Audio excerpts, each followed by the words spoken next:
Hello everyone and welcome back to the Retro Recall. I hope you're doing awesome. Today we have 3 desktop PCs on the bench that were acquired for the Retro Recall through various forms of thrifting. This one you already met recently in the Thrift Finds video, episode number 5. If you haven't seen that, I advise you to please check it out. Really cool stuff that we found while on our thrifting adventures.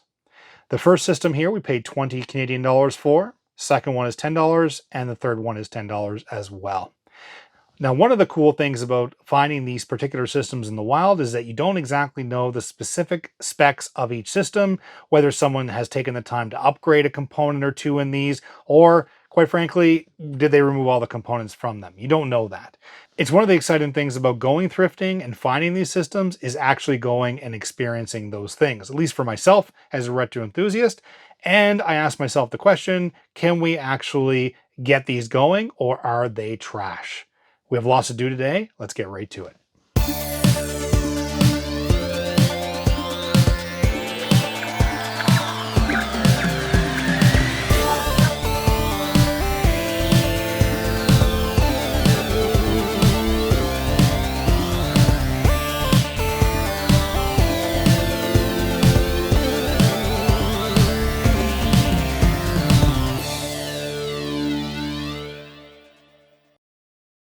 Welcome back, and here we are with system number 1. We have an Acer Multimedia Desktop Aspire. So an Acer Aspire Multimedia Desktop. Now, this particular system, as I mentioned, was featured in the Thrift Finds video, episode number 5.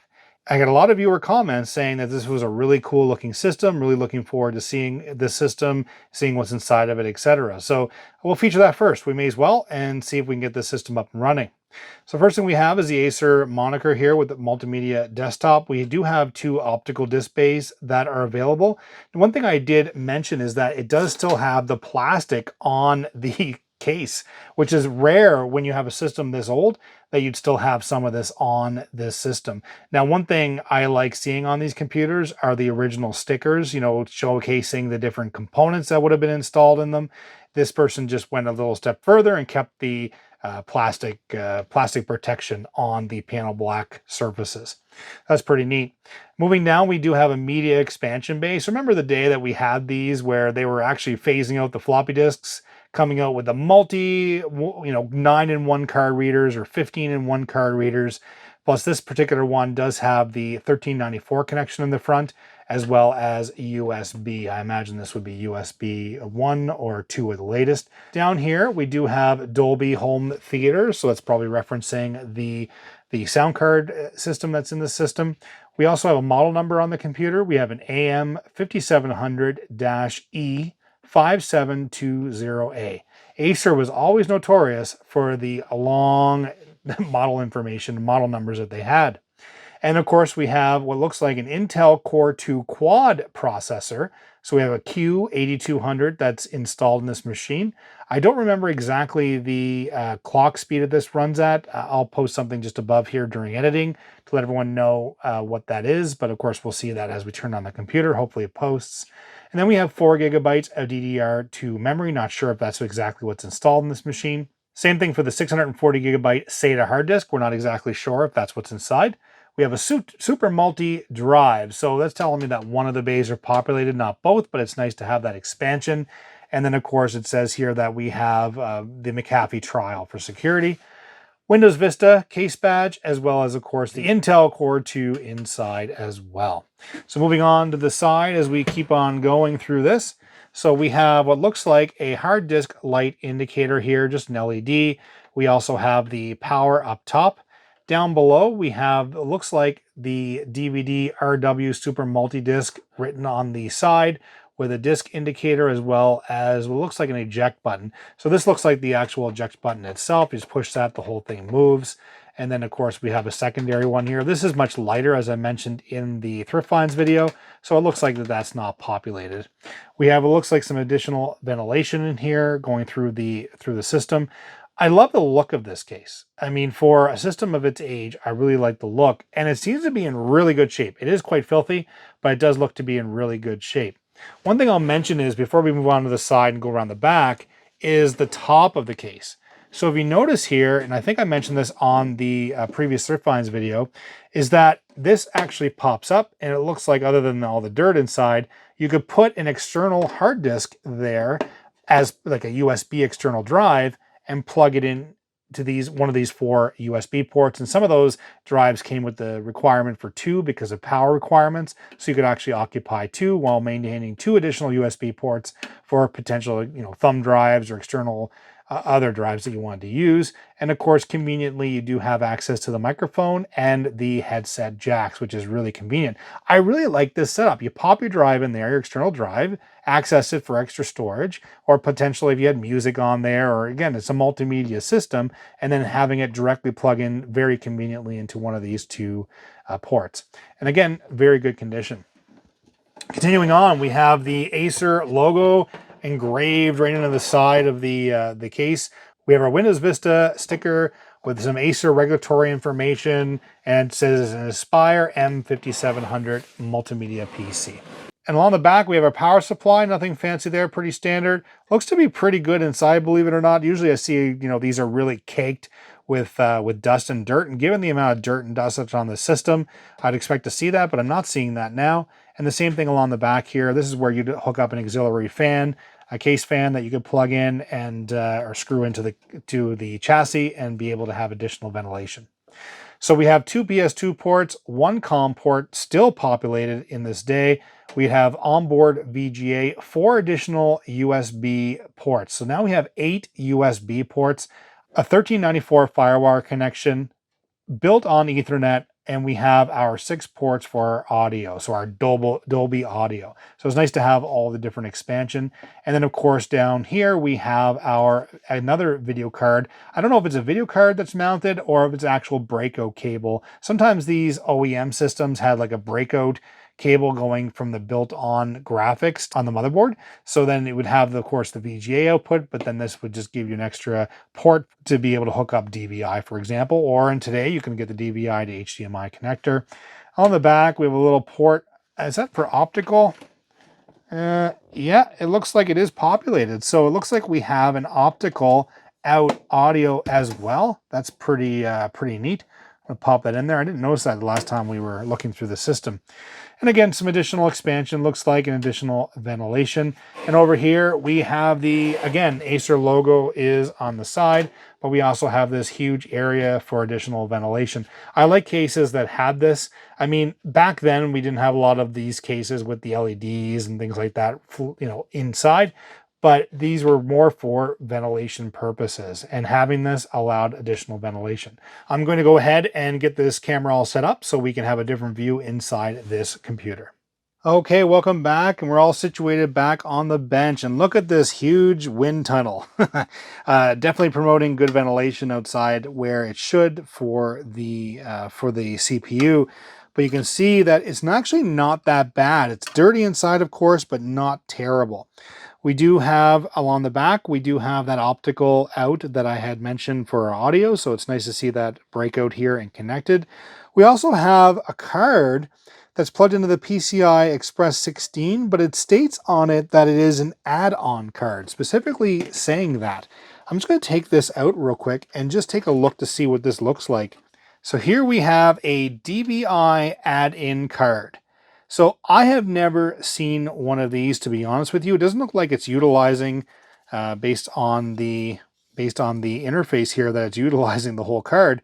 And you can tell that it's cut out there, not much going on. But again, I have never seen one of these, to be honest, where we actually have a breakout card specifically for the DVI. I always thought it was like a cable, like I had mentioned earlier, but this must work interface directly with the motherboard. And failing that, you can of course upgrade using the PCI Express 16 that you have here for another video card that of course would allow better graphics in the system. But it's just really neat to see this. Again, that's one of the things about these systems, is that as you get these from thrifting, you don't exactly know what you're getting. So when you see something like this, again, you learn something new as you go. But it's pretty cool to have that. But I'm just going to plug that right back into the computer, because we're going to be seeing if we can fire it up here for sure. And that processor we're going to discover as we turn on the system, if it does post, because I want to see if we're going to be able to get this going. So we also, as I mentioned earlier, we have the PCI Express 16. We also have the 1X, and we have 2 additional PCI on board, which is absolutely amazing to have the same expansion in an OEM system. One really nice thing about this as well, I'll mention, is that it looks like a standard ATX power supply that's connected as well. So if this ever went, you'd have the ability to swap out the power supply with another ATX power supply. There's our 4-pin for the CPU over here, which, as you know, I always keep on forgetting, but there it is. And then, of course, we have the connector going directly to the motherboard. The nice thing about this, and as I mentioned, is that being an OEM system, it still allowed that expansion capability. Now, as I mentioned in previous videos, I always liked Acer. I personally built my own systems. A-open motherboards I found were really good. They had excellent chipsets, lots of great expansion capabilities, plus, of course, they were really reliable. Okay, for memory, it looks like we do have the DDR2 memory installed. Very, very dirty. And let me take a look, and it looks like we have the 2 gigabytes. So if it truly is correct on the front of the case, we do have the 2 by 2 gigabytes of DDR RAM. Okay, continuing on the motherboard, it looks like, I mean, we have a pile of cables going on here. So we have a lot of electrical going on for the power supply and the various components. But then, of course, down below, we have what looks like still legacy floppy on board, which I think is great. I like to see that header populated. And of course, down here, we do have the SATA connectivity. And I'm not seeing any IDE connectors here, but I guess that's not really required. But having the SATA is great. And it looks like we have 1, 2, 3, 4, 5, 6 SATA. It's really hard to get around some of these cables because there's a pile of USB cables coming from the bottom headers of the motherboard, feeding up to that top section where we saw all those USB ports, as well as the front multi-card reader comes with several as well. So it's hard to navigate some of this unless it was cutting out all the cable management, but basically zip ties, and be able to access this stuff. But it does look pretty good. And again, today's video is not about restoring the system. Today's video to see is it worth going to restore or not. So up top, we do have our optical drive. It looks like it's connected via the power, but doesn't look like the data is connected actually. So I'm glad I'm here, I'm seeing that. So I'm just gonna plug that in. Doesn't hurt to do so. Okay, we have that plugged in now in case we do need to run, say, Knoppix or something to see if this will boot. And of course, I'd like to see a hard disk populated, and we do have one. Now, again, where I'm turning this on for the first time, I have no idea if there's personal identifiable information, PII as it's called.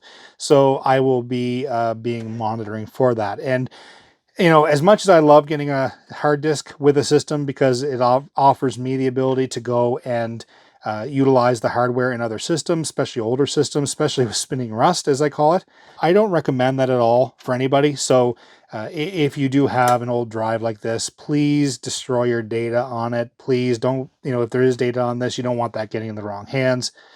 Over here, we see all these green levers. It's nice having the toolless design by Acer. And also the fact that it looks like you can expand this quite a bit. So it looks like we can put 4 hard disks in. We have the 2 floppy area here plus 2 optical. So yeah, I mean, very well-rounded computer for being a multimedia system. It's already well equipped for what it is, but being able to have that expansion capability makes a huge difference in this. All right, let's get all this flipped around. Let's get the keyboard, mouse, monitor, you know the drill. We'll get it all set up and see if we can get the system up and running and posting. Okay, welcome back. We're all set up. We have our Acer desktop all set up on the bench. And of course we have our monitor, keyboard, and mouse. So quite a hodgepodge of different brands. We have HP, Dell, and Acer. They're all at the party. All right, let's see what we can do to get this computer up and running. I haven't fired it up yet, so we'll see if it works. This power button's up top. Let's see what happens. Okay, we have power. I hear the hard disk, and we have post. Okay, so we have Dell to enter setup. I'll do that. Just we have the Acer splash screen. We do have a booting system for the record. So this was found in a thrift store for $20, and here we are with it working. So it's a good step forward. So we have our Intel Core 2 Quad CPU running at 2.33 gigahertz. Now, given that that's the format of this processor, it is upgradable. So keeping that in mind, we could potentially upgrade this computer to, I don't know what the motherboard will support completely. So it'd be interesting to see what it does. Then we have our system memory here. We have 4 gigabytes of memory as we suspected. There's 2 extra slots on the motherboard for additional memory. So again, we have additional potential to add more memory to this computer, as well as additional CPU. And of course, we have other information here. So it does say the BIOS release date. I believe it came out in 2009 on the side of the computer, the manufacturing date that I saw when I was moving it around. Okay, we'll escape out of that, and standard CMOS features, pretty straightforward. It says January 3rd of 24. I don't know if someone was playing with this before and the BIOS is keeping the date and time, so, but I would say that that coin cell is pretty low if it's still working at all. And then of course we have our first boot device is our Western Digital drive, and it does say 640 in the model information here, so it does probably have the 640 original. It looks like it is all original so far based on the sticker on the front, which is pretty cool to have an original system still intact that hasn't been, modified. And it's a bonus if it is, if it's been upgraded. But, as you know, we on the channel have quite a bit of parts that we could use to upgrade that if needed. And of course, we have our optical drive as our secondary boot device. And then we go from our generic compact. I imagine that's what this is here, our USB in the front. And of course, we have our LAN as well. Let's go to PC health status. So we have our CPU fan speed, and of course the voltages all look good. And we have a smart fan turned on to allow the system to monitor and manage the fan. I'm seeing VBAT here. So you see 3.2 volts. I don't know if that's the battery. That's the CMOS battery. I don't know if it does monitor that or not, but it is showing 3.2 volts. And then we have BIOS security features. So good thing it's turned off, because obviously we don't want to be locked into the system. And that's pretty much it. All right, let's go to exit without saving, because we didn't change anything anyway. Let's go exit without saving. Yes, and see if the system will boot into an operating system. And so far so good. Looks like the Windows Vista operating system. I know it's our favorite operating system outside of Windows Millennium Edition. I know. Hold yourselves back. It's Windows Vista on the Retro Recall. All jokes aside, though, I never had a problem with Vista. I know a lot of people have. Then again, I never had issues with Windows Millennium either, outside of just ensuring that you kept your drivers up to date. Okay, so we have admin and owner. I'm going to click on admin just to see, because owner may have, well, they may both have information, but I'll click on admin. Doesn't look like there's a password, which is even better. Could this be that easy for 20 bucks? Someone just took this and dumped it off at Value Village and that's it? Still booting up here. I do find it a little sluggish. I think that's a combination of things, specifically around we do have our platter hard disk. We do have 4 gigabytes of memory, and we also have the quad core is pretty decent, but it could definitely be upgraded. Okay, we're waiting for it to boot up and see what we have installed in the system. Okay, so good old Windows Vista. Okay, it says Start Solution menu when Windows starts. Let's see what this application is. Point to a button on the screen to display the description of each function. So scan, import photos and documents, and get help for your Canon product. So it looks like part of a Canon software suite installed. Here we are. So we have admin Windows Vista Premium with our Intel Core 2 Quad, Q8200 at 2.3 gigahertz with our 4 gigabytes of memory. Looks like we have an Intel G45, G43 Express chipset. We also have the empowering technology little bar here. That's part of Acer's preloaded bloatware, as you were. It says here, Acer recovery management, no backup file exists. Do you want to back up now? No. But it's really cool that we have this. So I may end up using this application to create image software if there's not one already for a clean install, because it would come with the operating system and all your drivers and have all this software pre-installed. If I have this ability, I do copy them to images and do upload them to archive if needed. Okay, we're going to pop that away by the looks of things, and there we are. Let's click on Show More Details. Okay, let's go into Device Manager real quickly. I will call out experience rating of 4. Windows Experience Index is unrated. Click on that. Okay, it shows that the lowest one is gaming graphics. So it's 3D business and gaming graphics performance is currently at 4. It says new hardware detected. Your Windows Experience Index needs to be refreshed. Well, it would have been at a 4 already. It's probably because of the new keyboard and mouse. I didn't do anything to the computer, so I'm not exactly sure, but I know it takes a little bit to refresh, so I'm not clicking on that right now. But when we go to do the actual restoration of this system, we can definitely play with that a little further. Okay, I just switched our resolution 800 by 600 so everybody could see the display a little better. Okay, continuing on, we do have our display adapters. So there it is, our Intel Express chipset and log me in mirror driver. So obviously log me in is installed somewhere on here, and there it is. So we have our optical drive, pretty standard stuff, our 1394 controller, keyboards, network adapters, we have our gigabit network connection. I wouldn't expect anything less than a gigabit in this system. We do have our quad core CPU running at the 2.3 gigahertz, which is great. Sound, so we have Intel high definition sound. So usually when you have an Intel graphics set, chipset, you definitely, more likely I should say, you're going to see an Intel audio. So it says Intel high definition audio HDMI. So it's great to see that installed. And our storage controllers, I mean, we saw RAID in the setup initially, so it's SATA RAID controller. Now, again, there's only one hard disk in here, so I don't know if this was set up for RAID and then one hard disk failed and wasn't restored. I'm not sure, or if it was never set up, it was just turned on. So I don't know. Either way, having one drive with all this stuff on it, it'll be good to do a full recovery set from this disk and properly look after the system. But yeah, it's looking pretty good. You know, it's great that we got a system right outside the box. Looks like there's some games installed in this computer. Nothing fancy. AVG 2011. Ooh, fancy. Acer Arcade Live. See, there's a lot of cool little things that came with those packs originally. Eudora email. I have not seen that in years. I'll be honest with you. When I was younger, when we first had dial-up, we used Eudora for all of our email client needs. Enough of that. We know the computer works. I want to continue going down because this computer is already cool, and I already feel like these other two computers are going to disappoint. But yeah, system number 1 is operational, fully functional, and I would say this is not trash. All right, let's move on to system number 2. Okay, here we are with system number 2, an HP Pavilion, and I personally liked the Hewlett-Packard line of systems. Getting into this era, I didn't like the black design, to be honest with you. Especially with the piano black. I don't know what is with that being a fad. I liked having the you know, like I said, the ivory beige systems all the way through. Even the gray ones were pretty cool in some of the designs. But when it came to these systems, I didn't love them too much. I mean, this particular computer doesn't look terrible, and it seems to be in pretty good shape. But again, $10, let's jump into it. It does look like we have our card reader up top instead of in one of the, of course, this is proprietary, this is Hewlett-Packard, but in that Acer, we had it in the 3.5-inch bay.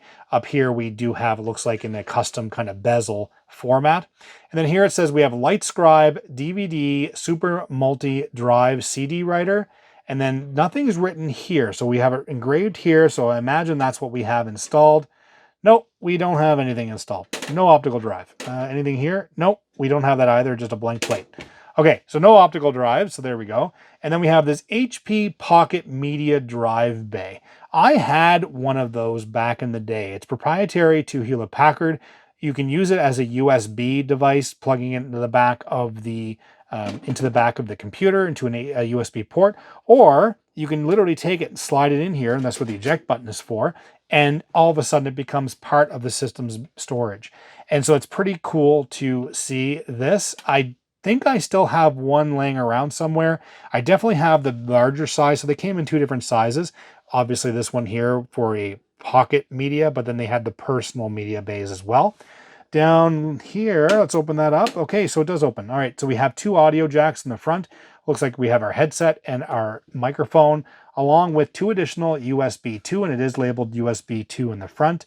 And then we have another 1394 FireWire connection. Those are really good for external drives at the time, or say for DV recording devices or digital video camcorders, or, you know, different things, right? And so you'd have all the different connectors. I mean, at the time, that was much faster. And then of course USB came out and USB 3 story came out. That became the de facto standard. So we have our Hewlett-Packard logo in the front. We have Windows Vista again. So we have a second Vista machine. Again, our favorite operating system. I know how many people are hitting that subscribe button right now because of how much they love Vista. And then down here we have AMD 64 Live. Don't really exactly remember what the Live symbolizes specifically for the AMD CPU line, but we do have the AMD 64 Live case badge here. And then of course we have Graphics by NVIDIA case badge. So that's all cool. Let's continue turning around, see what this looks like. Looks to be in really good shape. Generally, when I get these systems, they have a lot of deep gouges in them because they've been thrown out into the e-waste pile. But this, again, was at another location for thrifting. And again, I paid $10 for it. I only know that because I put a sticker on it and threw it into storage. So we have Hewlett-Packard embossed logo in the side of the metal and additional ventilation. We'll continue turning it around. Well, on the back, we have, again, another power supply. I don't know if this is standard or not, or proprietary to Hewlett-Packard.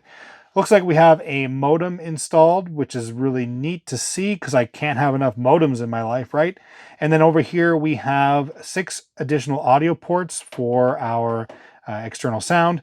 Then we have our 4 USB ports. So in addition to the front, we now have 6.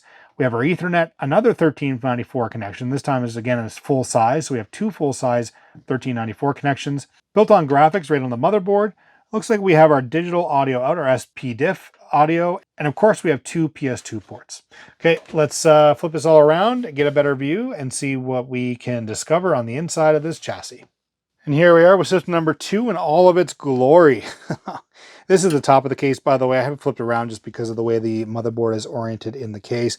So we have our CPU and our fan assembly. Pretty dirty inside there. Definitely needs a cleaning if we decide to keep going with this. It looks to be a 20 pin versus a 24 pin, but we do have another 4 pin running over to the CPU. So it could be an ATX power supply. Over here we have what looks like a PCI Express 16 and a 1 lane. And then we have 2 additional PCI expansion ports here on the motherboard, which is amazing and pretty awesome. So HP, we have, it looks like a model on the motherboard, MCP61PM-HM. It says PCI Express in the silk screen as well as serial ATA. The capacitors on the motherboard look okay. I don't see any leaking going on. There are actually, I think these 2 up here in the corner look a little suspect. I'll have to look at those to make sure nothing's happening with those, but they actually look like a little bit of corrosion on them. So I would definitely say that these need to be replaced. Continuing on, we do have 2 sticks of memory installed. Let's see what it is. Oh, sorry, I'm shifting the computer outside of frame there, everybody. Okay, we have 1 GB of PC2 memory. And let's see what the other stick is. So it doesn't look like we have much memory installed in this computer either, but it does have the ability to expand 2 more modules. We have another gig. So we only have 2 GB of memory in this computer. Either some was taken out as part of the let's get rid of this computer process, or it only came with 2 gigabytes of memory. Outside of that, there's not much to show here. We do have an IDE port and a floppy port on the motherboard, which is great for expansion, alongside our SATA connectivity, which is great. It does support, obviously, the power supply is supporting, well, I was going to say it supports SATA, but by looks of things, it's only Molex and floppy. Is this a replacement? I don't know if Hewlett-Packard had their own branded power supply or if this is actually a replacement, because if the motherboard has SATA, you would think that the power supply would have SATA as well. So instead of a floppy, we do have the personal media bay interface that goes here where you plug in the front. Obviously, you'd mount your hard disk in this area, which is nice. It looks like you can hook up a couple hard disks here, which is great. Yeah, outside of that, I mean, it's pretty standard. I do like it has extra ventilation installed. Okay, I think that's pretty much it. There's not much to see in here. I mean, outside of that, it's in good condition. I don't see any damage to the motherboard outside of those caps. And again, it's just hard to see. You know, I think there's some bulging on definitely 1 cap, but we're going to see if the system will post. It doesn't look to be too far gone yet. Let's get this flipped around, get our keyboard, monitor, mouse, and the whole shabam set up, and see if we can get this system posting. We're all set up in usual fashion, all ready to go. This time we have a Hewlett-Packard system with a Hewlett-Packard monitor. See, we're getting there. Okay, so we have everything plugged in, didn't do anything fancy yet. We have everything, you know the drill. All right, let's hit the power button and see what happens. Okay, so I hear fan. Do we have post? Look at this. I'm hitting pause, see if it pauses the system for a moment. So we have a couple options here. We have F1 for system recovery, which I'm not sure if it's going to look for. It's probably going to look for the hard disk that's not installed in this system. F10 for setup and escape for boot menu. Let's go into F10. So it says Phoenix Award BIOS CMOS setup utility. Under our main, it looks like it's 2022 right now, so we're a couple of years ahead. We're in the future. We have installed memories, so we do have our two 1 gigabyte sticks of memory, which we expect to see. Core version 6 BIOS version, so it gives us our BIOS information, which is really handy in case we need to upgrade the BIOS on this computer. Under advanced, we have setup warning. Setting items on this menu to incorrect values may cause your system to malfunction. CPU type is our AMD Athlon 64X2 Dual. Core processor 5200 plus. Remember those naming conventions? CPU speed is 2.6 gigahertz and our cache RAM is set to 2 meg. And then we have our integrated peripherals that we can go in and choose and change at our leisure. Of course, we have our power options, boot options, and exit. Okay, it looks like we have a working computer here. I think it's pretty awesome. And we have our memory installed. Definitely some potential to be able to upgrade this system. We could upgrade the memory in this computer. We can obviously change out the CPU if needed, but I think the CPU is pretty okay for what we want to do potentially with the system, but I think upgrading the memory will definitely be a requirement. I don't have a lot of experience, again, with the AMD chipset itself or the CPU. Let me know down in the comments what your experience is, specifically around the Athlon 64X2. Is this the equivalent of the Core 2 Duo CPU at the time? I'm not sure exactly. Let me know down in the comments. And, let me know what you think we should do with this computer. Is it trash or is it worth saving? Specifically where it has that expansion for the PCI Express 16. We could definitely upgrade the graphics in this as well. So this is system number 2, and we do have it posting as well. All right, I think this is another success. I don't think it's trash, but let me know down in the comments. Let's move on to system number 3. And we're back with system number 3 on the bench, and it's another Acer Aspire. This time it's an AM1201-E1621A. Say that 10 times fast. Acer and their naming conventions. Okay, so we have Acer Multimedia Desktop, again, written on the chassis. We have Label Flash, Super Multi RW, DVD-RW, compact disc rewritable. Looks like it can do everything. Label Flash, I think that's the equivalent of being able to write labels directly on using the laser onto the disc. Keep me honest in the comments. And we also have an additional expansion bay for another optical drive if needed. And of course, this one looks a little more, or I should say a little less equipped than the first Acer that we had on the bench in terms of like the way that everything looks and everything's labeled and all that. So it's probably a lot lesser model than the one we looked at earlier. And of course, down here we have our multi-card reader. Looks like to be in a standard format this time. And then of course we have a 3.5-inch expansion in case we wanted to put a floppy disk drive in here as well. So down we have 4400 plus. It says AMD Athlon X2 dual core processor. So the other one was a 5200 plus. Is that the same where it's an X2 Athlon X2, or the other one said live? So I don't exactly know my AMD CPUs. So again, let me know down in the comments. But it says here we comes with 2 gigabytes of DDR2 memory, 320 gigabyte hard disk, and then super multi drive, and of course our McAfee 9-in-1 card reader and Windows Vista Home Premium. So we have 3 Vista machines today that are on the bench. Can you believe it? I know I'm going to get a whole bunch of more subscriptions because of that today. And then of course we have all of our different case badges. It says ATI Radeon Graphics, Windows Vista, and our AMD Athlon. Let's continue on. So along the top, we have that same sort of design that we saw earlier in the other system, but except this time it doesn't have anything that actually opens up where you can tuck the drive in. It would just sit on top. And of course, we plugged into one of our 4 USBs along the top, plus additional audio ports for ease of access, and our power button along the top. But again, it seems to be pretty good shape, to be honest.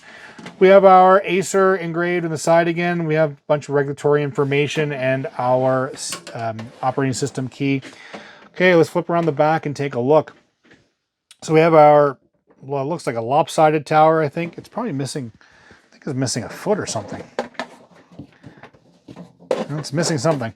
Okay, so we do have our power supply. We have 2 PS2 DVI as well as VGA. We have 4 additional USB. So on the top we have 4, so that's 8. 1394 FireWire connection. I think all 3 of these systems have had that now. So it really speaks to the era which these systems have come out. Again, built on Ethernet, and then our audio, again, all had the 6 ports as well.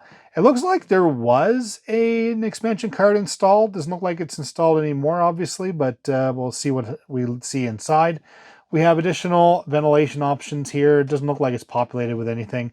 And this time, if you look, we don't have that that optical audio that was here on the other chassis. So it's interesting to see the different models being multimedia PCs. The other one looks to be a lot more beefier than this one would have been.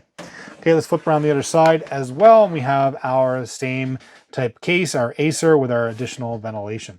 Okay, I'm just going to open this up and get this all flipped around so we can look at the inside of this computer. The inside of our Acer desktop. Here we go. So we have our light on power supply that's installed. It looks to be a proper power supply. Looks to be ATX because we do have our ATX connector, and we have both Molex, legacy floppy, and of course we do have our SATA connections. That's why I mentioned earlier in the other system that I think it was a replacement power supply because it had SATA on the connectivity on the motherboard, but did not have SATA power as an option. Looking at the motherboard, we see all of our onboard ports that are pointing out the back of the chassis. We have our chipset cooler. We have our CPU, but this time it's missing an actual fan. Not sure where that is, so I'm going to have to, in order to test this out, I mean, for a few seconds, that would probably be fine, the heatsink, but if I want to try to see if it'll boot into an operating system, I'm going to have to put a little bit more airflow promoting device on top of the heatsink. So we do have, looking at the motherboard, we do have a PCI Express 16 and a 1 lane, which is amazing. Our battery, which is installed, our Maxell battery. We also have 2 PCI expansion ports there. Along the RAM side of the business, we are going to pull that out and take a look. Looks like we have 1 GB of PC2 memory, so DDR2 memory, and I think we probably have another stick of the same there as well. So, I mean, it is speaking so far as to what is written on the front of the case, similar to the other Acer that we looked at earlier. Looking at this side of the motherboard, we do have, it looks like, 6 SATA connections on the motherboard, which is always amazing.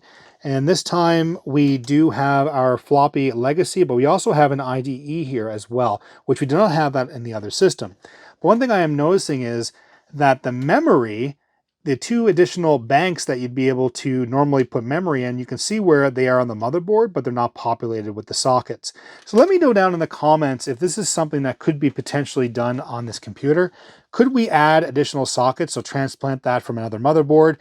Go ahead, I realize it would be a bigger job, but put the other sockets in, and would the system just accept that automatically? Or is there, a BIOS update or configuration you'd have to do to other components on the motherboard to accept that additional memory? I'd appreciate the info. So we have our optical drive up top. It does look like it is all connected, no problem. We have our card reader connected, and unfortunately we do not have a hard disk. But because we do have an optical drive, I am going to attempt to boot this into Knoppix and see if it'll work. But outside of that, there's not much more to see here. The capacitors themselves are looking to be in good shape. I'm not seeing anything here that is of a concern. The other motherboard in the Hewlett-Packard did have that one, but even the ones closest to the heatsink, which are usually the ones you tend to have some problems with first, because I mean, all the heat in this area tends to put additional stress on the capacitors themselves, but they look to be okay.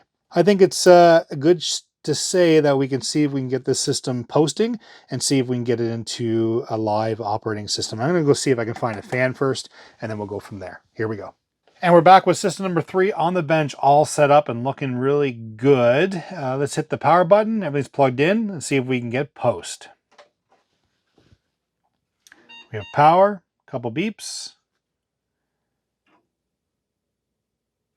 And we have post. Awesome Acer screen. Del to enter setup. We'll do that. See if we can get into the CMOS. It shows all our configuration. It says here CMOS settings wrong, date and time not set. So obviously there's an issue with the coin cell that's installed. So we're going to hit F1 to run setup. And there we go. So yeah, it looks pretty good. So we have a product information. This is our Acer Aspire M1201 with some additional information for support.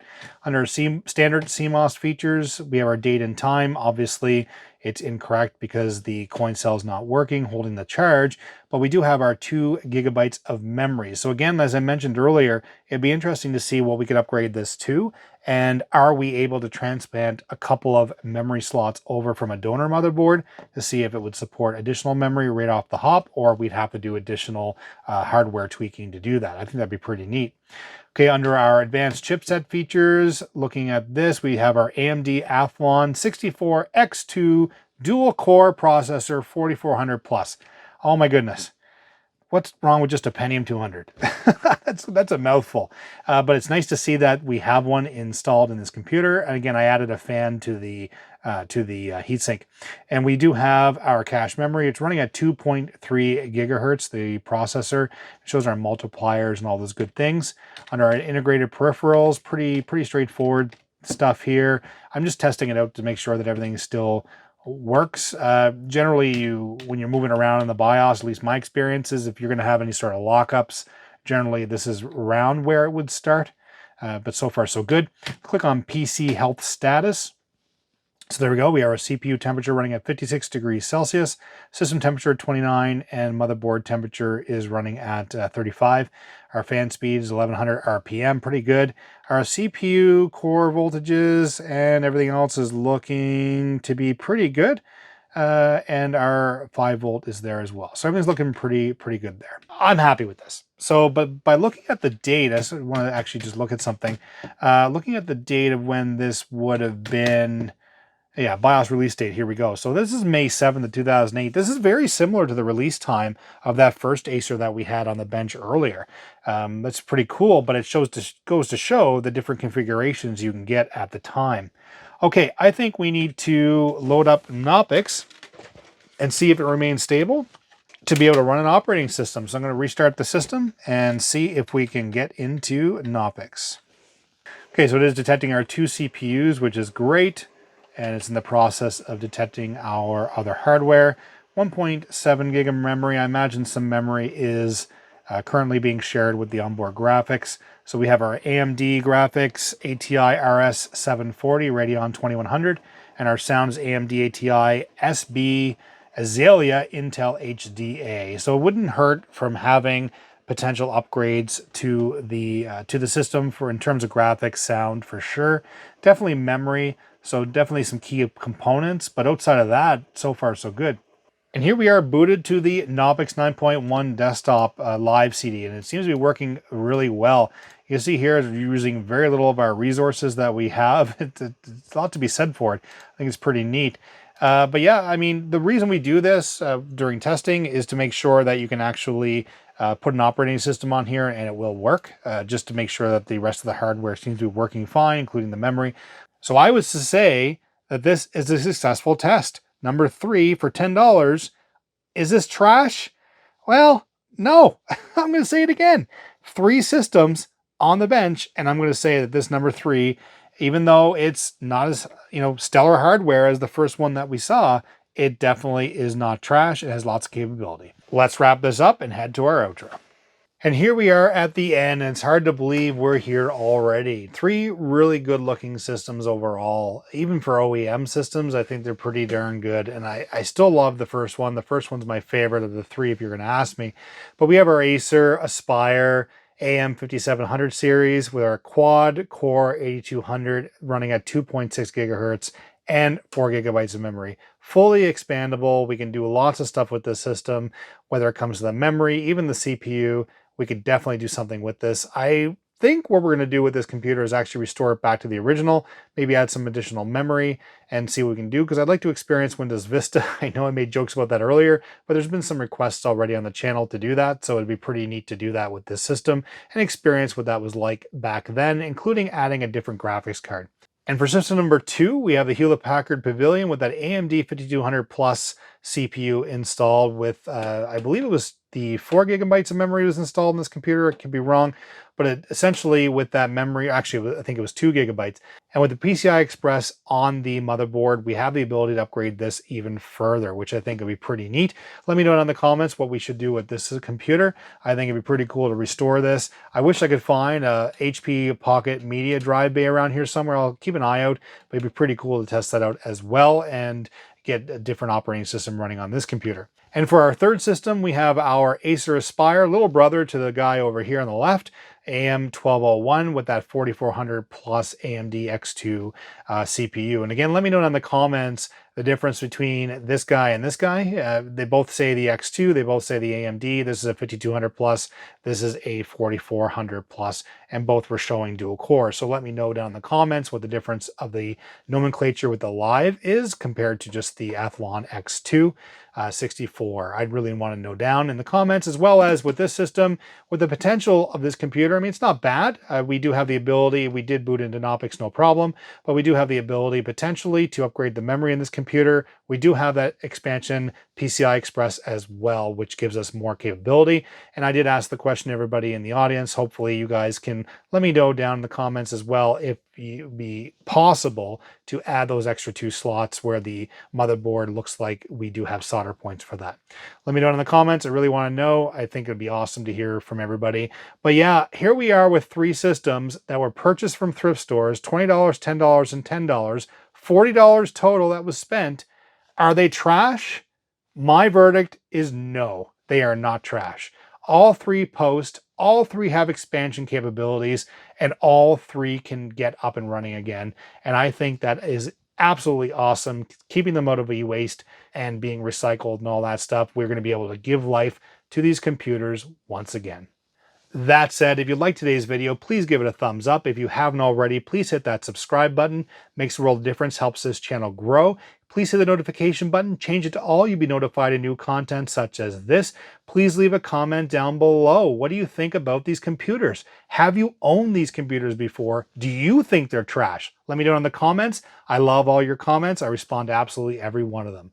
Always making new content. We'll see you in the next video. Bye-bye.